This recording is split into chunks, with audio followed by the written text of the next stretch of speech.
Tere! Täna me räägime sellest, kuidas ühele inglise teadlasele kukkus õun pähe ja siis ta oli, et issand, ma just avastasin ühe kõige olulisema loodusseaduse. Ma saan kuulsaks. Sellega peame silmas seda, et me räägime täna teadusrevolutsioonist ehk sellest, kuidas varauusajal toimus murrang inimeste arusaamises maailmast ja sündis tänapäevane teadus. Ja see on täiega oluline, sest ilma selleta teil tõenäoliselt ei oleks neid arvuteid ja nutitelefone, millest seda videot vaadata ning pooled teist oleks juba selles vanuses ammu surnud.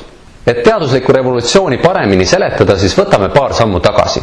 Suurema osa inimkonna ajaloost olid inimesed seletanud enda ümber toimuvat igasuguste üleloomulike väljamõeldiste kaudu. Kui lõi äikest, siis mõeldi välja seletus, et pilve peal on mingi vihane vanamees, kes viskab välgunooli oma vaenlaste suunas. Või kui meri oli tormine, siis merejumalale ei meeldinud miski ja teda tuli kuidagi lepitada. Siis kui tekkisid esimesed tsivilisatsioonid Egiptuses, Mesopotaamias, Indias, Hiinas, Peruus, Mehhikos, siis muutus võimalikuks ühiskondlik spetsialiseerumine, ehk kõik inimesed ei pidanud enam pidama sama ametit. Vanades tsivilisatsioonides olid juba mõned inimesed, kes keskendusid viisil või teisel maailma toimimise seaduspärade väljauurimisele. Ja need muistsed kultuurid saavutasid päris palju näiteks astronoomia ja geomeetria vallas. Seal osati näiteks arvutada tähtede liikumisi ja teati Pythagorase teoreemi ja palju muud sellist. Samas olid nende seletused maailma kohta ikka veel üsna üleloomulikud. Täheteadust uurides seostati tähti ja tähtkujusid üleloomulike olenditega ning teaduses piirduti ainult väga praktiliste probleemidega. Kuidas niisutada põlde, kuidas ehitada suuremaid püramiide ja nii edasi. Nad olid umbes nii, et poisid, meil on vaja ehitada veel suurem püramiid. Kuidas me seda teeme? Keegi ei istunud puu all ja ei mõelnud, et ei tea, kuidas küll maailm tekkis. Või et miks küll õunad kukuvad puu otsast alla. Kõik olid umbes, et oli mingi suur lind, kes munes muna või et mingi jumal tegi. Keegi ei küsinud, et aga miks te seda väidate? Kõik olid umbes, et olgu siis, et mingi jumal tegi . Vanad kreeklased olid esimesed, kes hakkasid otsima mõistuslikke seletusi sellele, kuidas maailm on tekkinud ning millised seaduspärad selles kehtivad.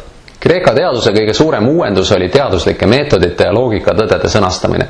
See, et hakati mõtlema selle peale, kuidas üldse teaduslikult arutleda, mis teeb argumendi tõeseks ja mis mitte. Näiteks selline lihtne loogiline viis tõeste teadmisteni jõudmiseks. Me teame, et kõik inimesed on surelikud ja me teame, et Sokrates on inimene. Järelikult me võime väita, et Sokrates on surelik. Tänu nendele saavutustele siis antiikajal, Vana-Kreeka kultuuris ja hiljem Rooma impeeriumi aegadel toimusid suured edasiminekud maailma mõistmises. Antiikajale järgnes keskaeg ja keskaja esimeses pooles paljud nendest saavutustest teaduse ja filosoofia alal kadusid Euroopas. Midagi hoiti kloostrites alles, aga üldiselt oli suht vaikus. Keskaja teises pooles hakkas olukorda Euroopas paranema, sest avastati, et araablaste käes on täiega palju vanu Kreeka filosoofide ja teadlaste tekste ja nad kasutavad neid ja neil on üldse väga kõrgetasemeline teadus.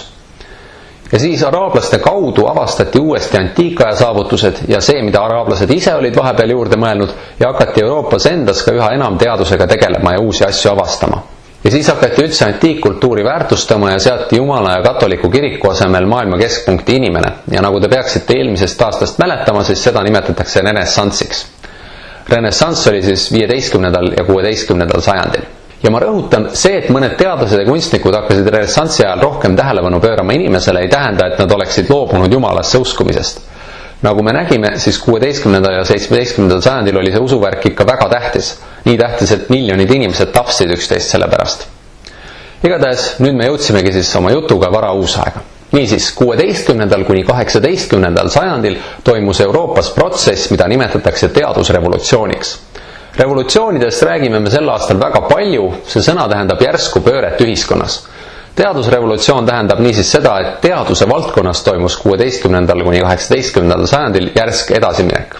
Kõige olulisem, mis selle teadusrevolutsiooni käigus 16. kuni 18. sajandil muutus, oli see, et kujunes tänapäevane teaduslik mõtlemine ja tänapäevane teaduslik süsteem, mis on üsna erinevad keskaegsest teadusest. Mille poolest see siis täpsemalt keskaja teadusest erines? Keskaja teadust nimetatakse skolastikaks, aga uusajal sai oluliseks empiiriline teadus. Tänapäeva teaduses on oluline see, et ei ole selliseid dogmasid ja autoriteete, mida ja keda ei võiks kahtluse alla seada ja ollakse avatud uutele teooriatele ja andmetele. Ma toon selle selgituseks ühe näite. Ütleme, et keegi teadlane on välja pakkunud teooria, et päike tiirleb ümber maa ja kõik nõustuvad temaga, sest see teooria tundub hästi põhjendatud. Iga hommik vaatad, päike tõuseb silmapiiri tagant välja, liigub üle taeva ja angeb õhtul uuesti silmapiiri taha. Aga siis tuleb üks teine teadlane ja ütleb, et hoopis maa tiirleb ümber päikese ning selgub, et tema väited on paremini põhjendatud ning siis võetakse omaks see uus, parem teooria. Ja see on see, kuidas toimib tänapäeva teadus. Ehk siis üks oluline asi tänapäeva teaduse puhul on see, et see on avatud uutele andmetele ja uutele teooriatele.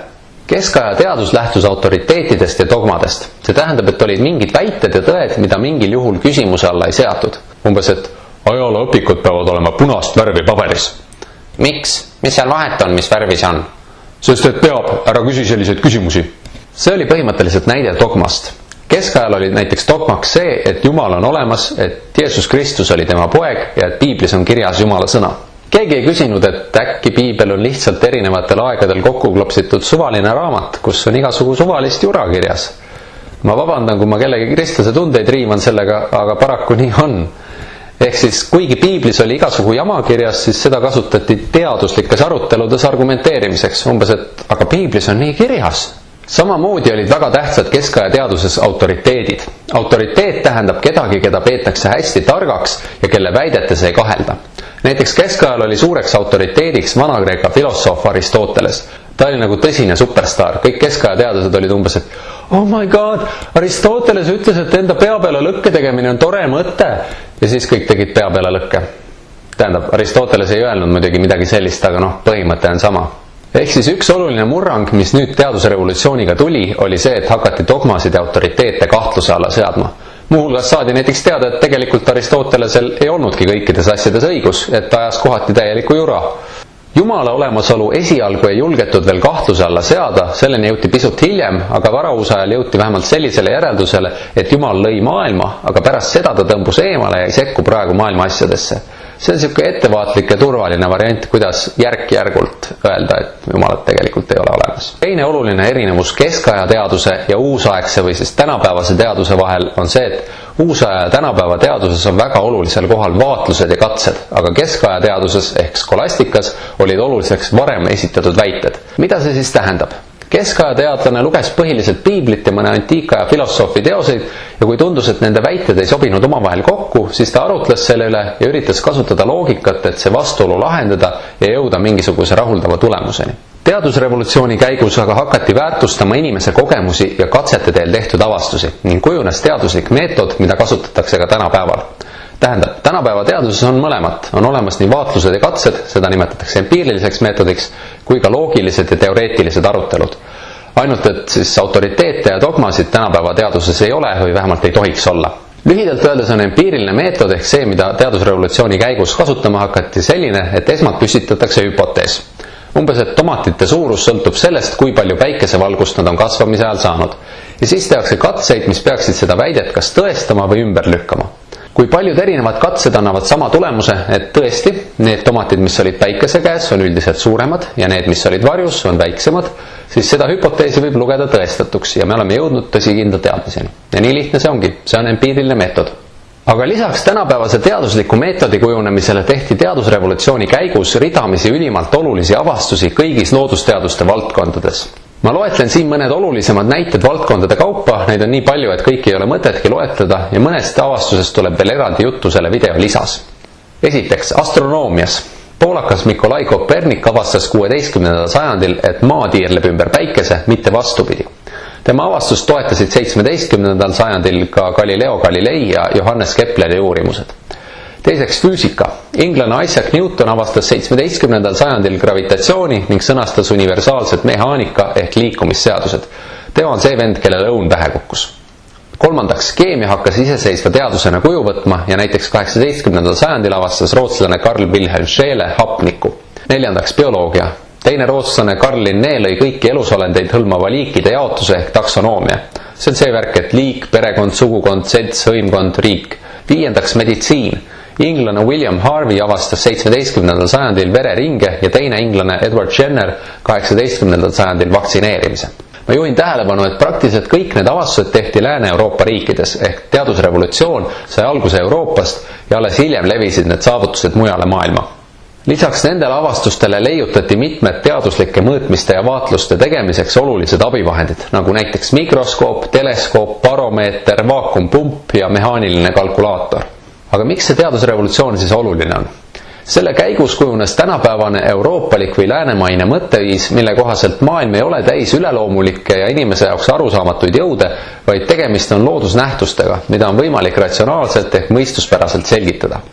Tähendab, võiks arvata, et selline mõtteviis on tänapäeval valdav, aga kui vaadata seda, kui kergekäeliselt inimesed usuvad imerohtudesse ja soolapuhujatesse ja ei lase oma lapsi vaktsineerida ning kuidas ikka veel leidub inimesi, kes usuvad, et maakera on lapik, siis hakkab ausalt öeldes natuke kurb.